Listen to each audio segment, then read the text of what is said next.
fala. É o Crucifixo. E pessoal, hoje eu aqui trazendo um vídeo bem rápido de como tá criando o servidor para o Minecraft 0.14.0 Alpha. Eu não sei se funciona nas build 1, build 2, build 3. Então eu só testei na Alpha.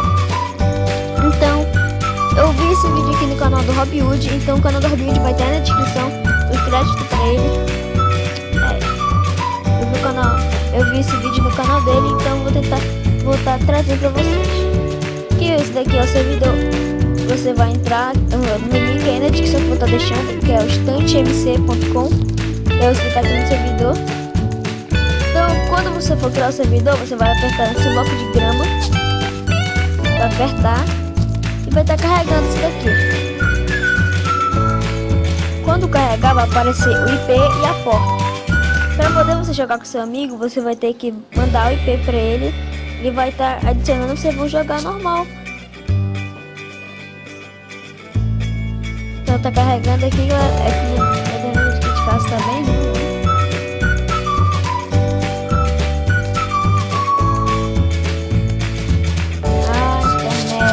Internet. Carregue logo, internet.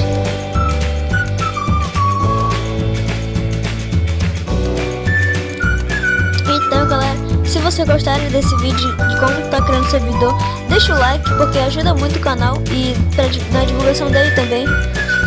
Então fica o vídeo. Mas já vai estar no vídeo. Só espera carregar isso daqui agora.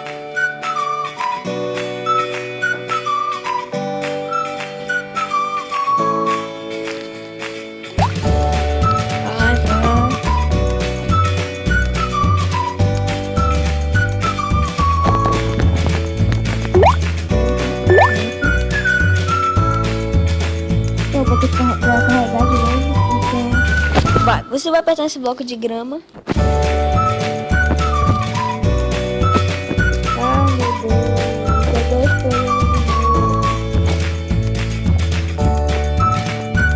olha, vai aparecer aqui embaixo que o server é só para você 0.14.0. Esse negócio aqui. Então, não vai demorar, vou ter que esperar alguns minutos. Eu não vou querer esperar. Aqui ó, tem as imagens. Aqui ó, as imagens do Twitter. Esse negócio aqui ó. Então, vou ficando com o vídeo por aqui. Eu vou finalizar por causa que vai demorar muito pra carregar isso daqui de novo. Então, você já sabe. Deixa o like se você gostou. Então, pra você poder criar, já sabe. Clica no bloco de grama, vai aparecer lá. Vai aparecer o IP, que é o Andras, vai estar escrito Andras 3, alguma coisa assim. Você copia, manda pro seu amigo, de baixo vai aparecer a porte. Quando vai aparecer a porte, você vai copiar pro seu amigo, vai mandar pra ele no WhatsApp, Snapchat, Twitter, Facebook, qualquer coisa você dá pra mandar pra ele. Então, esse foi o vídeo, espero que vocês gostaram. Não esqueça de like, se inscreva no canal pra ficar bem legal. Ative o vídeo, precisa desse amigo. Já deu, falou e fui! Lembrando, crédito do Robwood, que eu vi esse vídeo no canal dele, então crédito pra ele. Então, valeu, falou e fui!